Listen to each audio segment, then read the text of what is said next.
Welcome back to Mind Matters. And like I said, the conversation was getting a little bit complex because, we talk about suicide. And whenever we talk about suicide, people think that it is something that is not going to happen in my home.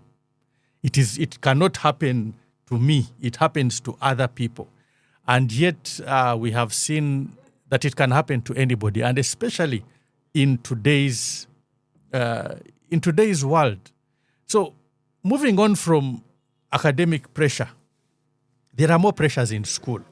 And one of the bigger pressures is peer pressure. Now, peer pressure today is no longer like the peer pressure that I had when I was in secondary school because of the access to gadgets, computers, TVs, because these days we have Android and whatever TVs, we have got mobile phones, and I don't know what other things are there, eyeglasses. And so the access is so much, such that now the peer pressure is not only coming from the people around you, it is also coming from different sources, which people think are reliable because they are coming from internet.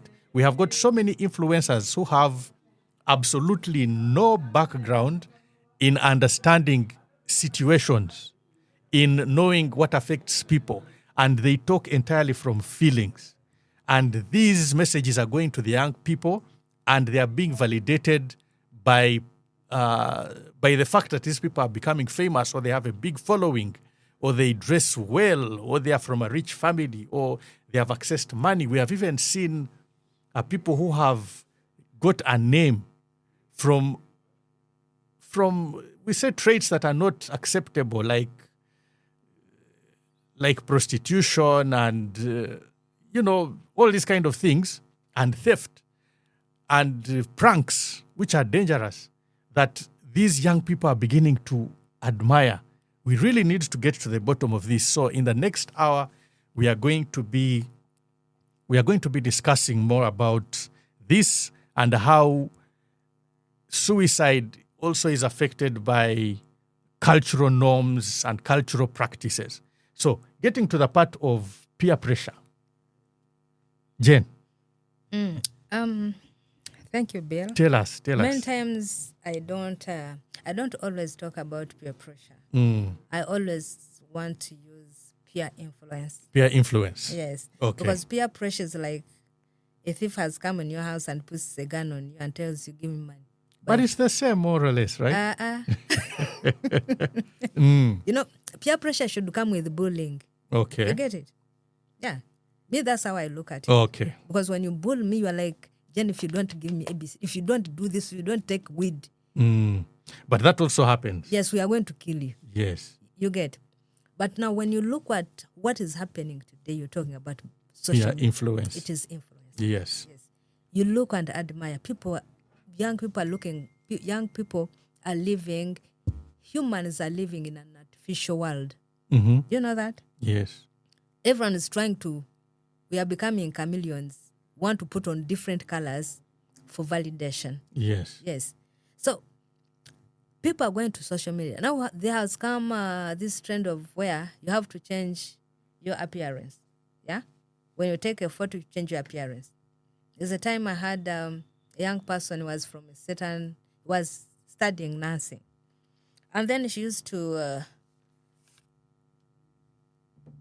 take pictures, put them on social media, but what is the name of changing a picture? You change a picture. Which picture? The profile? A profile picture, like yes. You become like, you have a big nose, then it becomes slender, or you become too brown. You get, Then your followers, they're like, wow, you look nice. So those comments make people become self-centered. Self-centered. They feel they're on the moon. So when they come back and watch themselves in an original mirror, they don't down. like what they are seeing. Yes. They don't. They don't like what they have seen. So people have started breaking down. Because what they use, the camera that they use to change those pictures to become what they want, the artificial person, and then the followers, the following, baby, you look this. Oh, no, no, you look this. You look ABCD. From the original person has made people develop severe stress. Yes. Others have developed depression because they have started hating their body. They hate themselves. Yes. So they have broken down. Majority of young people, most especially girls, the depression that we see that people are being diagnosed with bipolar. At some point, I'm too happy, extremely happy. Then another point, I'm extremely very sad. It's because of those things. Because now, if at all in the pictures that you post, yes, if there is someone who knows you from your community, says something different from what others are saying, you stick on that one. It doesn't matter who the source is. Then you start feeling self-hate. I think me I'm ugly. I think me I'm ABCD. I think me I'm ABCD. And people have started developing bipolar. So at some point when they're extremely happy is when they have had a following of 1,000 people who are commenting well on their social media. Yes. If there is maybe a brother of a person or uncle, whatever, I said, but why are you putting on like this? They break down. 2 people, 3 people in the family who will go there. So that's why you see that some younger people have reached a point where they have their social media apps are being locked. Even if you go there, you can't see them. You can see the person, you can see the picture, but you may not see what is happening. You don't see there what's going on in there. Especially we hear like Snapchat is... Exactly. So whether someone is nude there, you will not see. It is only seen by particular people. You get. So you find someone's mood is changing. The person who used to be jolly, the person who used to look decent, someone has started changing. Goes and looks for a cloth which is like for a doll and puts them on. Some people are carrying even extra clothes so that when they reach somewhere, they can go in the toilet and go and change. Because that's what the world is telling them, that, Mom, you have good body, you have ABCD. Yes. And that's what they want, because that's what the world has told them, that this is you. But that's not them. And because that's not them, it's what makes them sick. Because who you are, you can never hate who you are. You can't.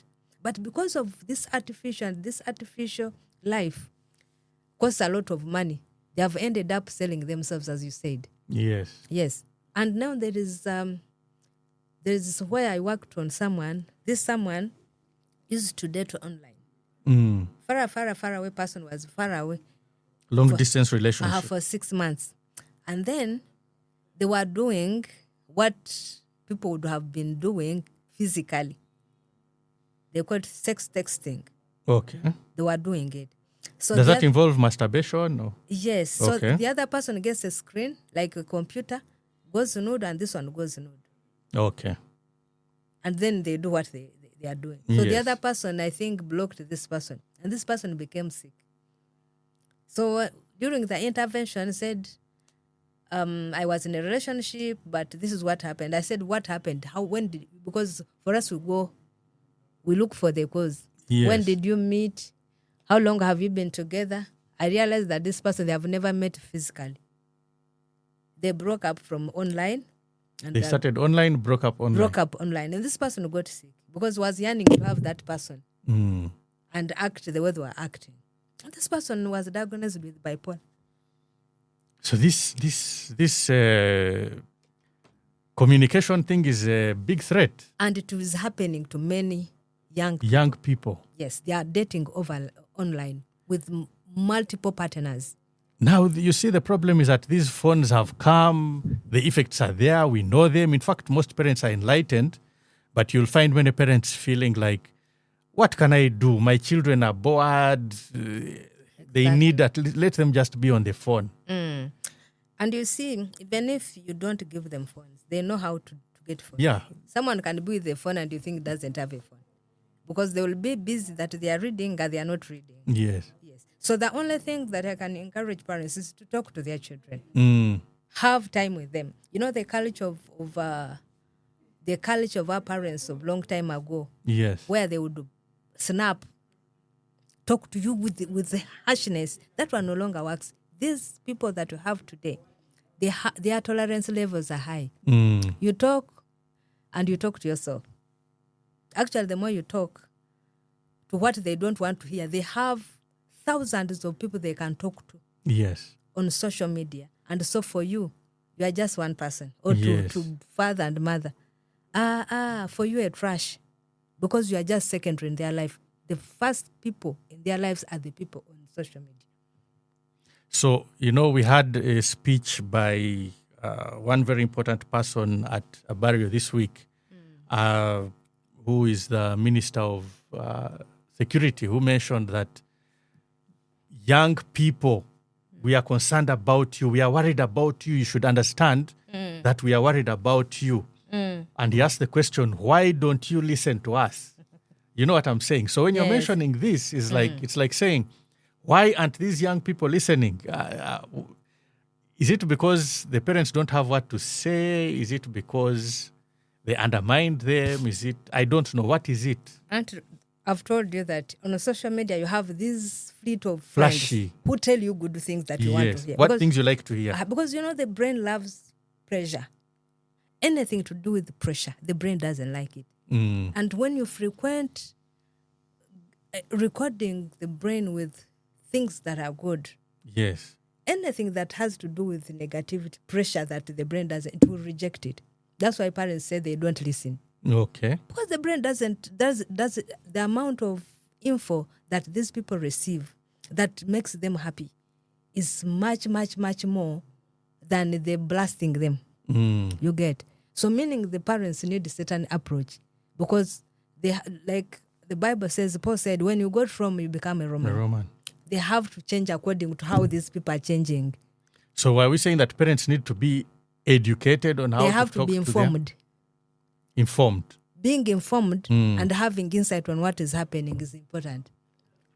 So it's not just about making money. And so genuinely, parents who don't have time, what can they do? Because there are people, we say you cannot bend a tree when it's old. So some parents are stuck, and that's why we are going to come to the cultural norms and values that are making parents rigid.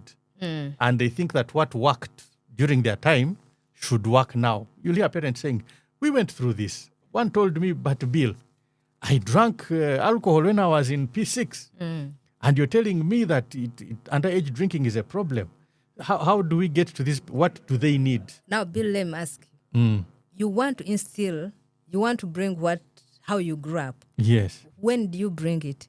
When I'm old, I'm 20, I'm 19, and you didn't instill these things in me. You used to take me to a boarding school. You used to you are giving me a life that you thought it benefits me. Yes. Isn't it? Because you'd have taken me to Chamuhunga somewhere, but you took me to Cambridge, meaning that there's a life you wanted me to be in.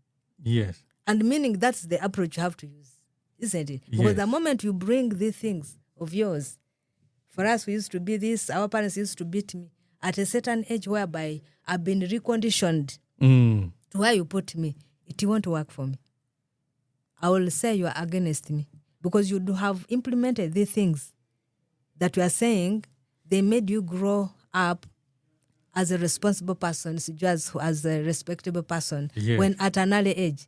But the fact that you used to take me somewhere for other people to mentor me, things may not work out for me. But we say it's never too late.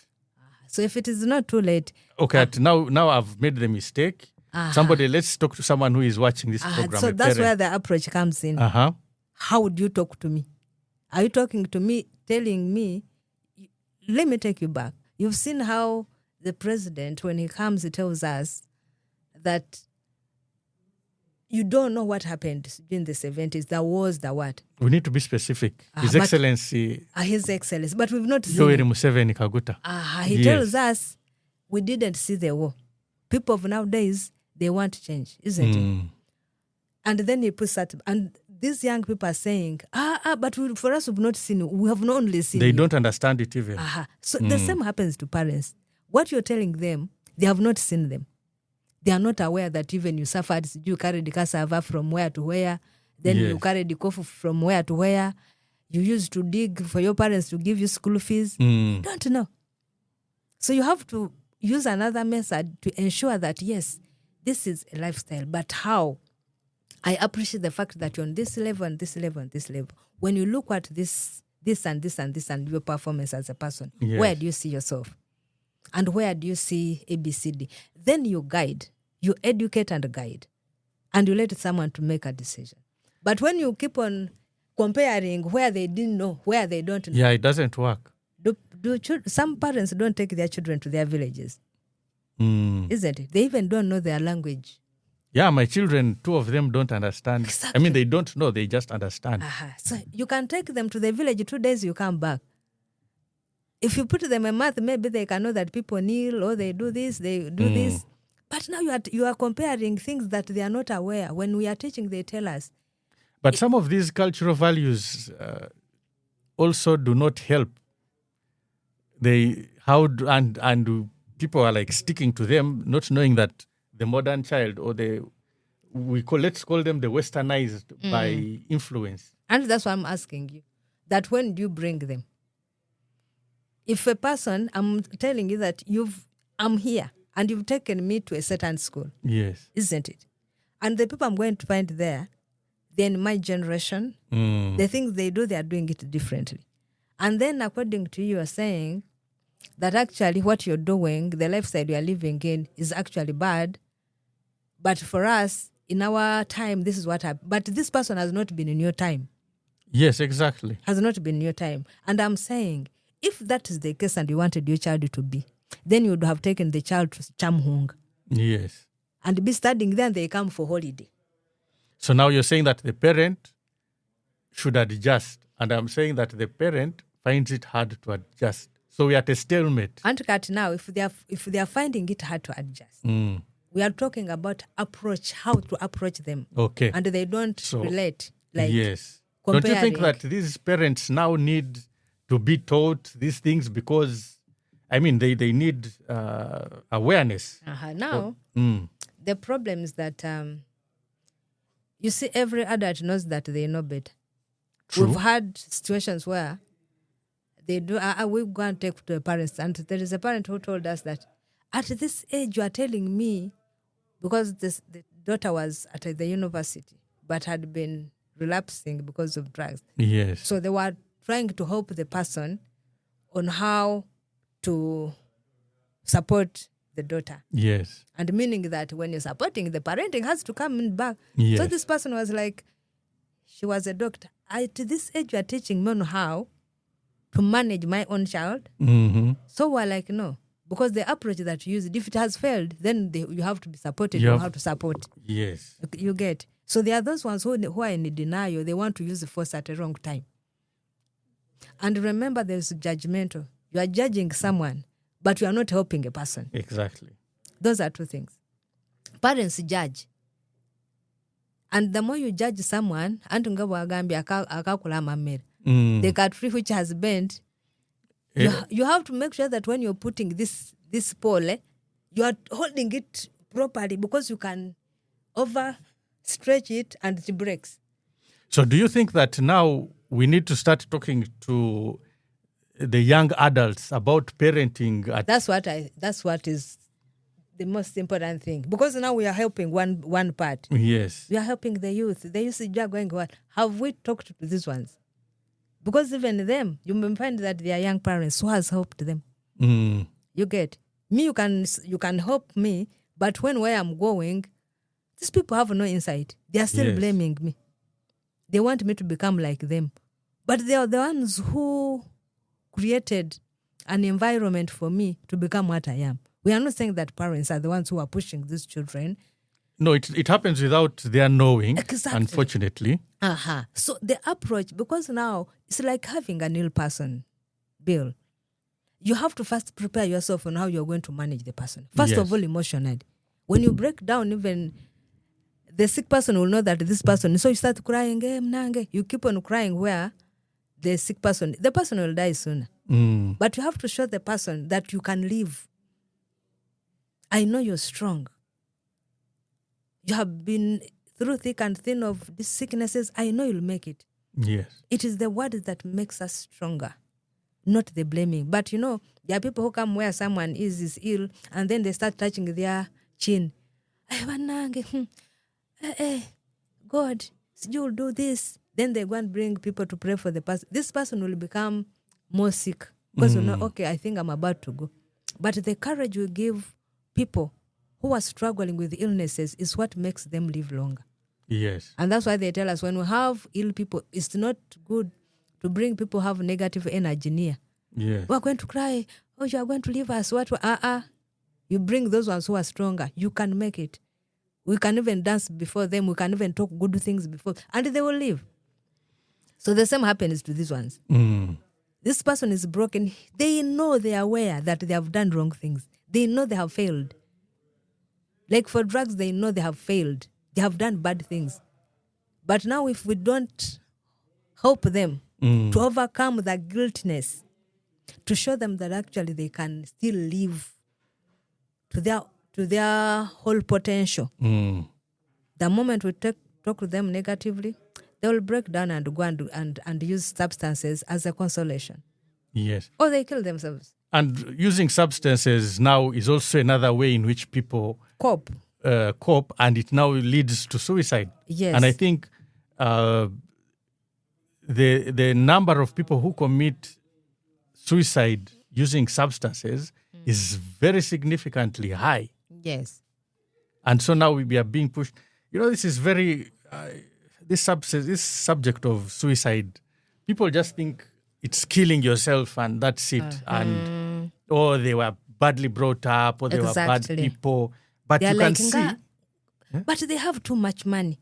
They blame it on money, it's being spoiled. Too much money. Or even just simply being that they had too many problems. Then they say, because they have too much money, I think the family has sacrificed to them. Now they are going into the spiritual. Saying sadaka. Yet this is a serious problem that is affecting. Exactly. Because money doesn't stop me from feeling sad. Yes. Money is money. And reality of life is reality of life. Yeah, some people are happy with it, some people are not. I think that money cannot solve. When I have too much, I get anxiety. I fear people are going to bewitch me. People are going to kill me. Steal from me. I live in fear because of money. Nobody likes me. They just like my money. They like my money. Now, these are things, time is moving fast and, there is a lot to talk about and it's amazing. But anyhow, we are still on Stream UG Radio. You need to tune in. You need to tell someone, tell a friend to tune in. It's, I get overwhelmed even when I'm talking about it. Suicide. Now, last week, during the week, people were in, there was a mental health awareness in Parliament. It is the third one, I think. Yeah. I don't know if you attended. No, I didn't. You didn't attend. Too busy. But you've heard that from the first to the second to the third, they always say, we understand now, we need to talk about it. Do you think that anything is going to come out of that? Or do you just have hope?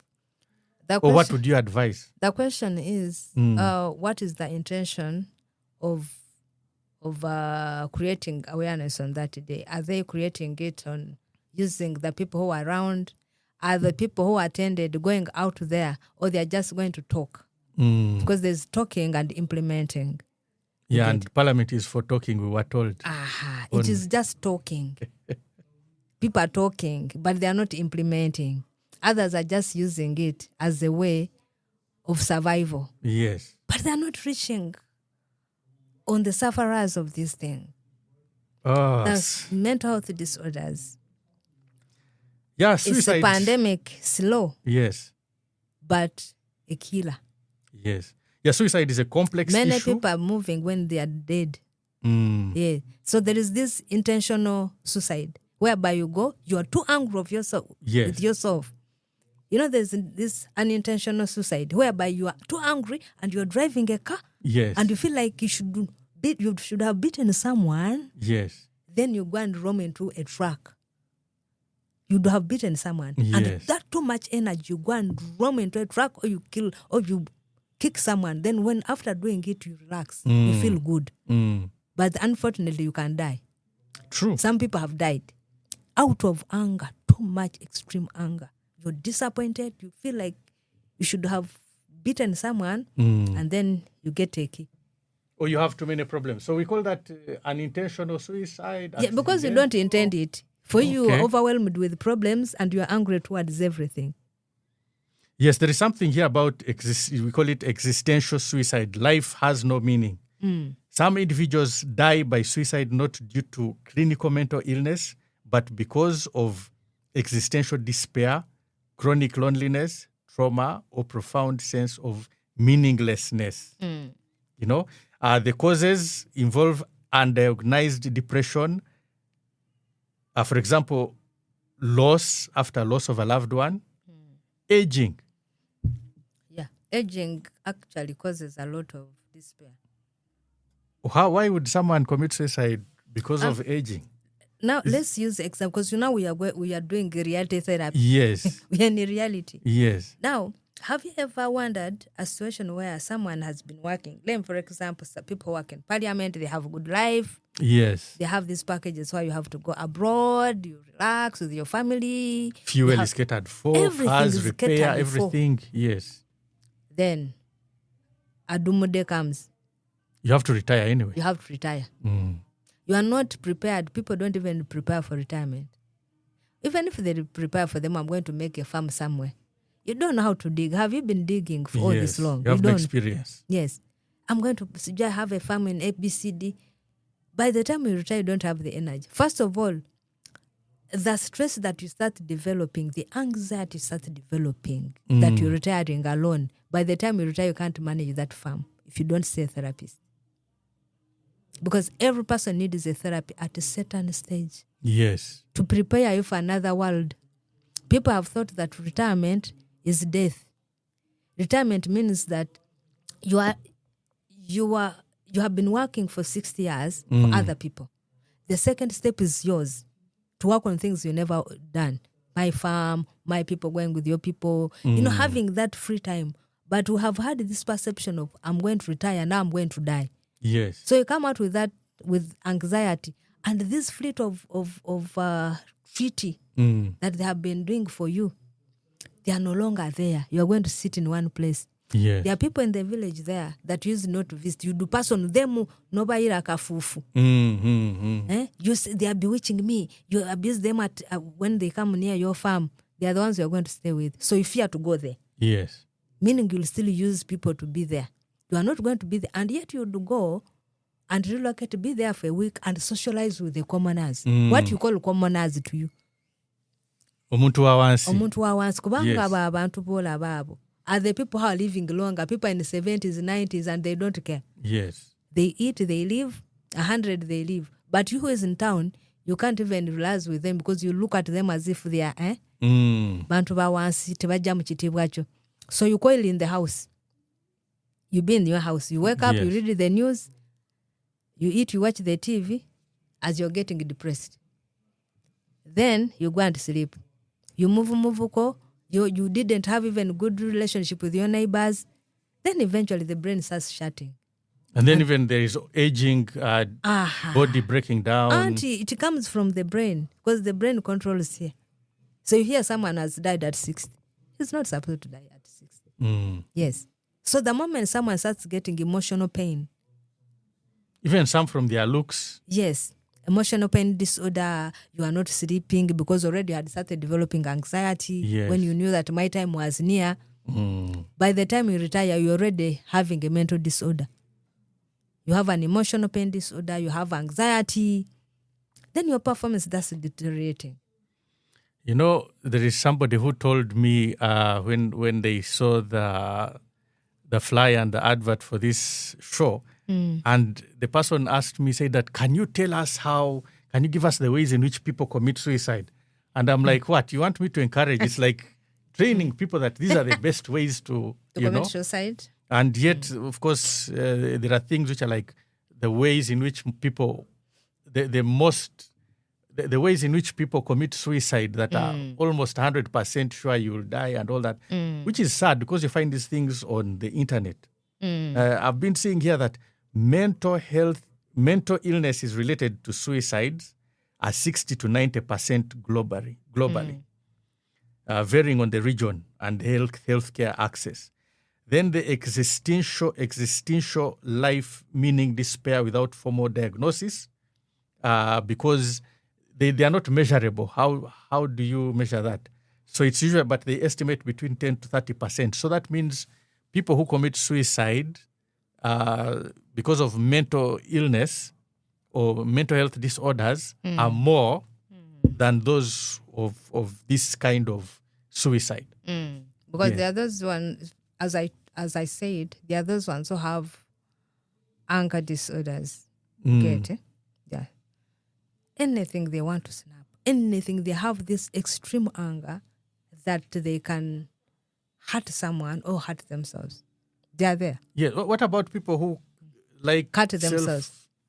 Yes. The self-harm. Yeah. Yes. And others have adapted it from the internet. People who spend too much time on social media, as I said, they love a validation. They do what? When they see that someone, after cutting themselves, then they snap a chat and they put on their social media. Yes. And then people start commenting, this is not the only, don't worry. Even I may pass through hardship with my family, all of those things. And then people start adapting it. You know, the brain is so complex. It will always hold the negative than the positive. Yeah. Yes. So people have learned how to hurt themselves. Imagine you can hurt yourself with a view that you're showing that actually things are not going on well, and then you cut a vein and you bleed to death. Yeah, but there are also those cuts where people just want to feel the pain. But your intention wasn't that you wanted to die. Oh, yes. You didn't want to die. You are just trying to find solace in yourself by doing that. Yes. But you see, you can cut it, and where there is no person, and you bleed to death. True. Yeah. Yes, suicide. It is happening. And the reason as to why we don't hear much about it is simply because people don't talk about it. That is how we started the show, talking about how people hold back, they hide it because of guilt, because of shame, because of fear of what other people will think about it. We have talked about how Uganda, the rate of suicide is at 19 people per 100,000, and it ranks 17th globally and the 4th in Africa, which is really sad news to add on to things like, I don't know if there's a correlation between being the 4th highest at risk of suicide in Africa and also being the country that drinks the highest per capita of alcohol and drugs. You know, I have a feeling that it is connected because with substance use, there are co-occurring disorders. Yes. People concentrate only on the substance use. They forget that substance use leads to depression. And definitely. Can we talk about that? Yeah, because first of all, there are drugs. Yes. That inhibit the brain. And some of them, they are hallucinogens. You can take that drug and start hearing demands of killing yourself. Yeah, usually people just talk about seeing animals, seeing things, but not suicide. But there are those ones that command particularly. You to kill yourself. Yes. You have heard, dear listeners, that there are drugs that actually, the hallucinations you get are a desire to commit suicide. Like, for example, the devil's breath. It is a bad hallucinogen. Yes. You take it, you want to go and roam into the car. That's you terrible. Want to go and fall into the lake. You want to go and fall into the hole. You want to get a knife and stab it in your heart and start even doing like this. You crave to die. Yeah, I've seen people, I even share them on my page. They take the drugs and then they start rolling over. They feel like they should do something that can hurt them. But as I said, in the due course, as you're yearning to do that, you can pass away. That is suicide, isn't it? Yes, it is. Hey, if I cut myself and I bleed to death, I committed suicide. Because I took my life. No one has a right to take his own life. But it wasn't my intention. Of course, we cannot only talk about the problem and not talk about solutions. And I think the solutions part is very, very, very important. How do we start preventing suicides? Because you can see there are so many ways in which people commit suicide and for so many reasons. We've mentioned cultural, academic, employment, of livelihood. Where do we start from? So before we go to prevention, there are certain things that we have to be very careful of, like self-medication. Yes. People do self-medical administration. They go and buy medicine. Even when you're just going to take for malaria, when you know it's malaria. But you can do overdose and you die. Okay. Or you can take the wrong drug. You can take a wrong drug. You can do overdose because now you're going to buy. But who has told? Have they shown you how to take it?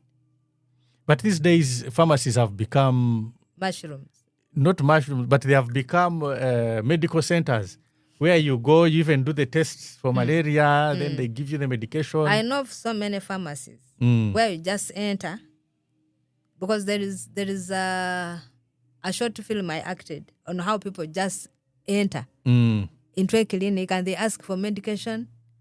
And it's given. And it's just given. I also do that sometimes. Yes, it's just given. And someone does not even write on it, like 1 times 2 or 1 times. Well, they know you know what you want. They know what you want. But don't you think that is the bigger population that's doing it? Yes.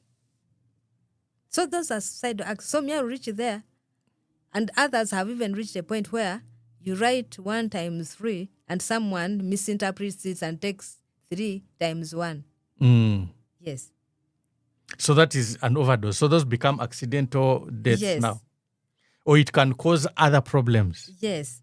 Because we see now, I was watching something which was talking about liver cirrhosis, and he said that the majority of liver cirrhosis cases today are not caused by alcohol, which is strange. Before, that's what it was. It is now being caused by pharmaceutical drugs. Yes. People on pharmaceutical drugs, they are eating medicine as food.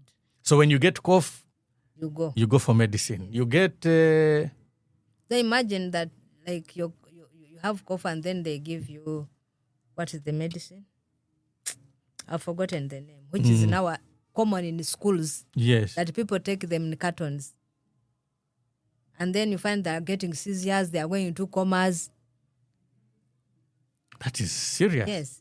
I hope you are a parent out there is not buying medication in cartons for children because of cough. Yes. And there was a time when I was a little bit younger.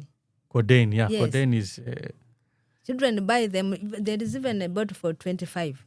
They buy them because it is sweet.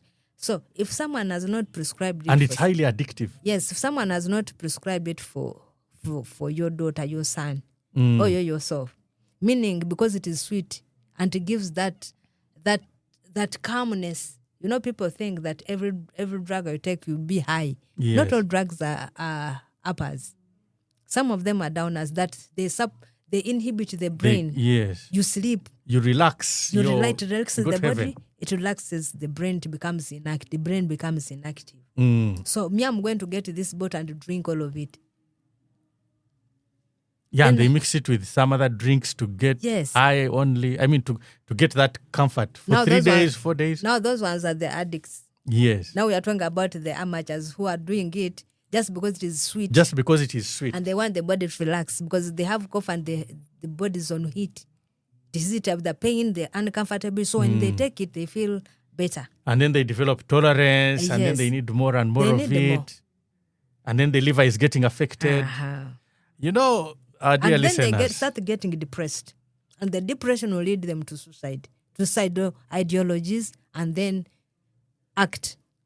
Because things are not working for them. Now they cannot live in their body comfortably. So they are like, someone comes, I no longer understand my son, I no longer understand my daughter. So they keep on putting on pressure. Someone loses appetite. Someone is always in the bedroom. Someone is ABCD. Then you ask, does he use drugs? No, he doesn't. Because they are looking at psychotropical drugs only, not pharmaceutical drugs. And they're also looking at narcotics and alcohol. Those ones. They're looking at weed. They're looking at cocaine, heroin, name them. That's why we are saying that today's young person is exposed to so much. After they are reading to search which medicine. On the internet. Yes. Cramps. They do self-prescription. They dash into the pharmacy and buy. Oh yes, recently I was talking to a lady who said she became a drug addict because she started by using medication to suppress the cramps, the cramp pains, and that was also because it's like saying, can there be cramp pains? You as a woman that are too severe that you must use a painkiller, because now at the end of the day when they start using these substances that calm down the pain, that block the pain from the brain to detect it, from the brain detecting it, their tolerance levels goes high. So they increase the dosage, and then the pain becomes psychological. So even when there's no pain, you feel the pain is severe. Even when the pain is mild, the pain becomes extreme. Yes. So you have to go and buy. I like calling it mentally induced pain. Yes. Like that for withdrawals from narcotics. So you become psychologically addictive. If I don't use, then you feel like you are dying. Yes. But even when there's nothing. So you have to keep on consuming. And then the more you consume, because this one inhibits the brain, the more you want more to calm the body down. And the more you're going to start feeling sad, depressed.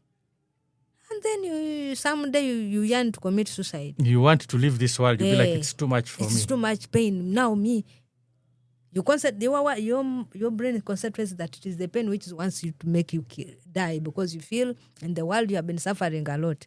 Okay, so all this has happened now. Let's get to all this has happened now. The person has got suicidal thoughts. Has it died?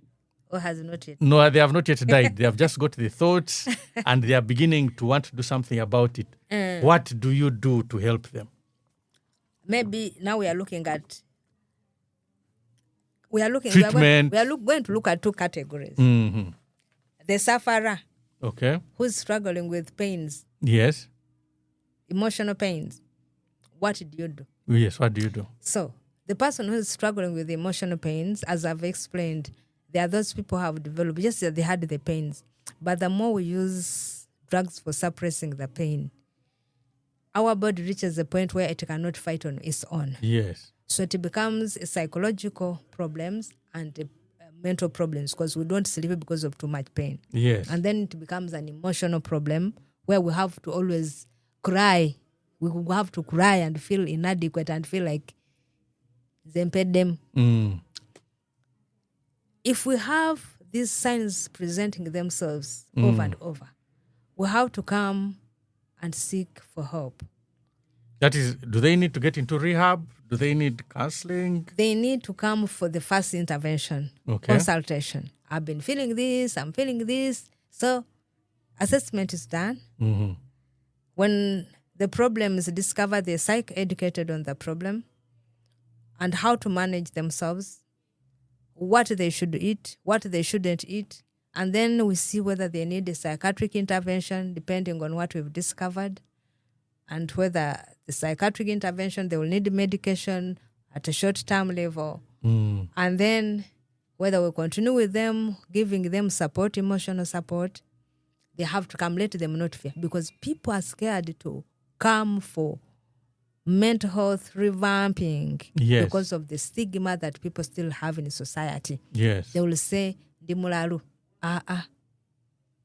The brain gets sick just the way other organs of the body get sick. Yes. Because the brain is on us.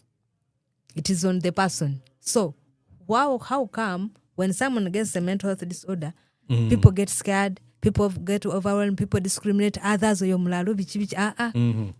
head is on us, isn't it? So shouldn't the brain get sick? It has to get sick because it is an organ. Yes. Just like other organs, you have a leg that is paining. For us who put on glasses, we also have a mental problem. Yes. Because a neuron that is responsible for sight, it is impaired. So we have to put on another thing Another lens to manage it. You get it? So the brain gets sick just like any other organ gets sick. People should come out and come for treatment. Then we have the other side. The other side of the caretakers. Yes. The caretakers have... And loved ones. The loved ones. They are the ones I'm calling caretakers. Okay, all right. The loved ones. The loved ones, instead of seeing, if you start seeing your person, maybe the person is not eating food, is not happy. Instead of mocking, wekoza. Yes. Wekoza. Oli munafu. You are this, you are lazy, you are ABCD. Talk to the person and find out what someone is experiencing. After you ask the person, what are you experiencing? If you see that you are not helping the person well, can we get someone who can support you emotionally? I don't think that a person will refuse.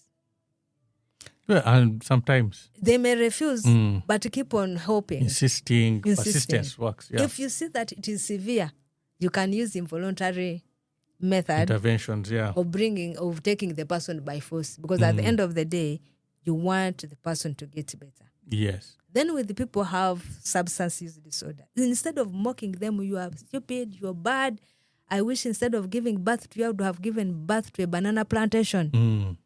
Then you start looking at them as if they are discarded, stupid, do what? They are not supposed even to be in the clan. I know of a parent who said, this person, if he dies, will never get buried in my family. That you're going to bring a taboo in the family. This disease, today it might be your son, it may be your brother, but tomorrow it may be your grandfather. Yes. It may be, your grandson. It may be you. Because you can get a disease that actually will make you develop an addiction on pharmaceutical medicine. Yes. Yes, because things happen. Yeah, many people, Jackie Chandiru has been telling us that she started because she had pain, chronic pain. And then it escalated into what she didn't expect. So when you have a person who is struggling with substance use disorder, support the person. Don't talk so many things to diminish the person, to make the person feel inadequate, to feel the person feel like, I think I need to die.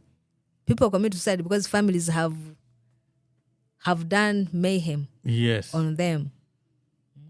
That's when you no, you are ABC every time. So someone decided to go in the ghetto.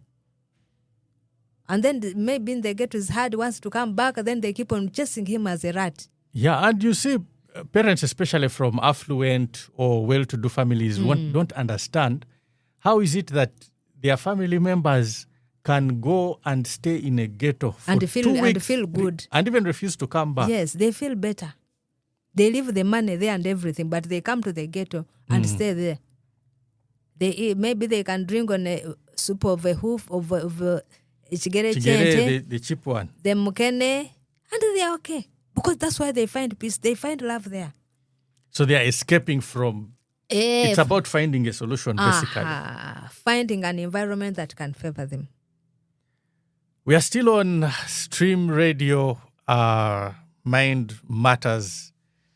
I'm with Jane Mapenzi, who is a counseling psychologist. And, time is running out. We are soon coming to the end of this program. But for information on how to get the playback, please communicate. Like our pages. We have pages on Facebook, Stream UG Radio, Instagram and TikTok.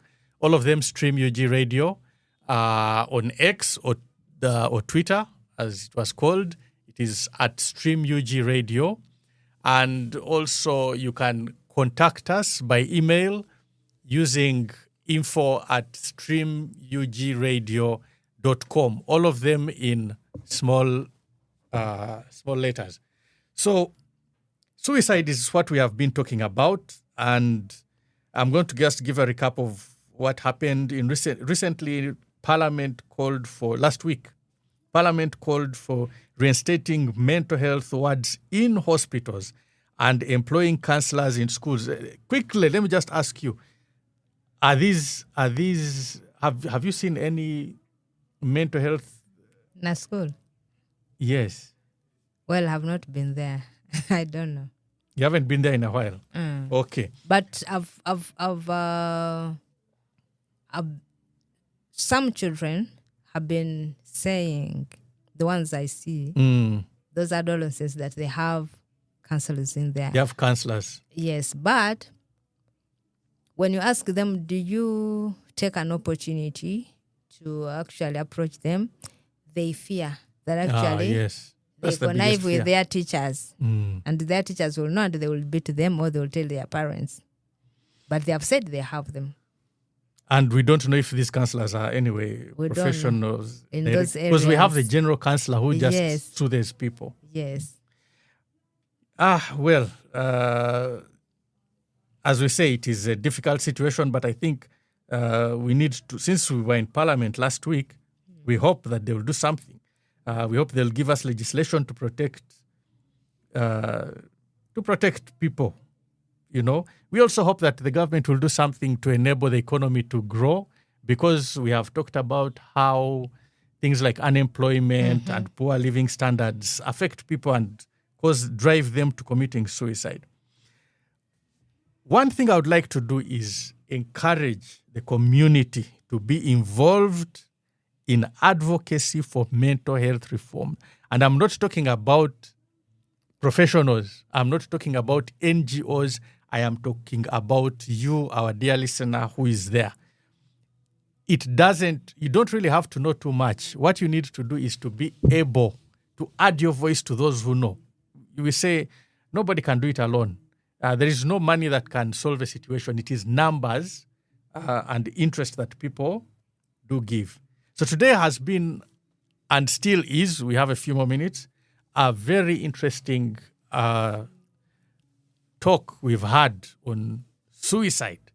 And some people wouldn't understand how it can encompass so much. And we have sat here and we've got solutions. We say if someone has or is showing signs of a mental health disorder, it can lead to suicide. And so if you see these signs, first and foremost, you need to learn these signs. You need to understand them. But if you see these signs, one, encourage the person to get help.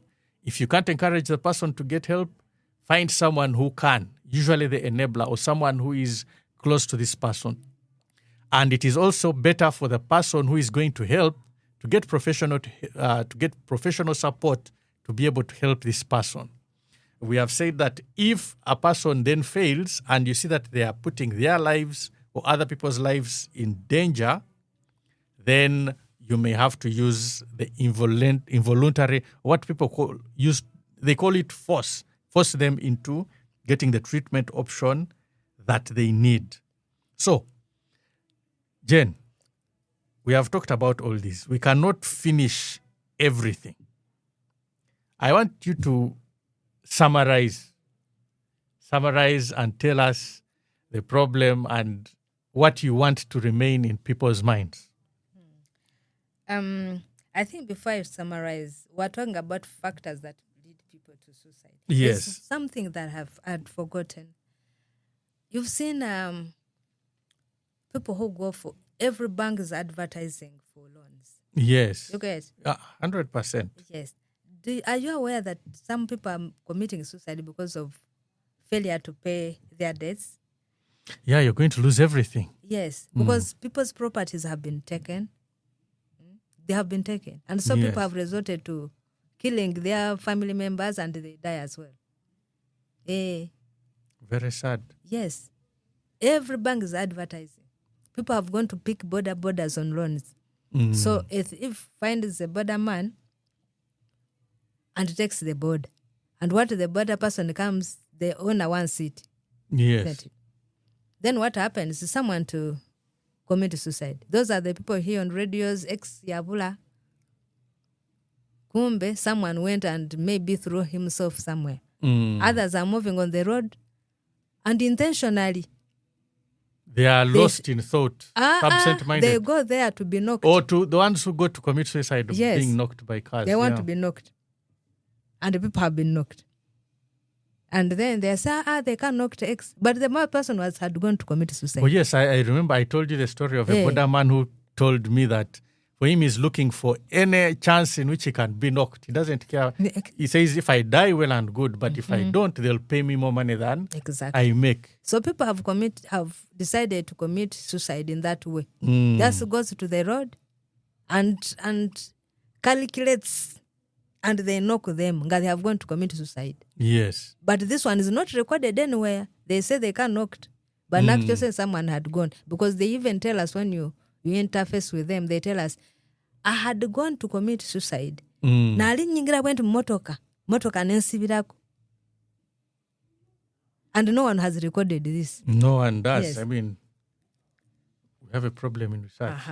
So, you told me to summarize. Yes. So that what I can summarize is, if we have people struggling with mental health disorders, let's see the first signs. Look at your person. If at all I live in your house, I'm your daughter, I'm your juhu, I'm your wife, I'm anything, and you see that the way I used to be is not the way I'm behaving, and things are going bad. Maybe you talk to me, I just blast you, I want to be in my room all the time, I don't want to eat. That's already a sign that something's going on wrong. 1 week, 2 weeks, 3 weeks, and you're keeping quiet. You're like, I think she's ABCD. You actually start blaming me for what you don't know. Yes. You start demoralizing me instead of giving me power to live. Okay, I'm using drugs. If I'm using drugs, do you know the reason why I'm using them? Yes. What intervention have you made? Can you sit with me and ask me what is the cause of me you increasing on the consumption? I used to use alcohol, but I've increased on the consumption. And I'm becoming a dysfunction. I'm becoming violent. I'm becoming ABCD. I don't sleep. Can you sit down with me? If you see that I no longer reason, my thought processing is poor, then use all means to take me to the hospital. Come rain, come shine. Yes, come rain, come shine. Use police, use... And another thing, when you take me there, ensure that you also go through the same process, because addiction is a family disease. Mental health is a family disease. When you have someone who is struggling, the whole family gets sick. Because me, I'm not aware that things are happening. So for you who is aware, you're even more sicker than me. But we've been encouraging people to actually, when they bring their people for treatment, they should go through treatment before the people are discharged. They don't come. Yes. They say it is expensive. Yet when they are struggling with the same disease, but because they are still functional, yes, then when these ones who have been treated, they come back at home. But because these ones are sick, they trigger these ones who are normal now, who have come from rehab, who have got treatment. Now yes. the sick ones make these ones relapse. Do you get what I mean? Very true. Yes. So they should come. The services we have places like Tabika Hospital. Those ones who may not get money, we have free services there. Yes. As well. We have safe places, Uganda. Please come for treatment. We are there for you. Yes. Don't die when we are saying. Yes. We might get a bit biased because both of us contribute to the well-being through Safe Places Uganda. But even others. And others, we have others as well. We have the Seat of Hope. We have yes. Serenity. Yes. We have Hope and Beyond. Hope and Beyond. Yeah. We have all those things. There are so many treatment centers available. You just need to search. Yes. Go on their websites and search. Come for treatment before your people lose their lives. Until you start bringing flowers. Yes.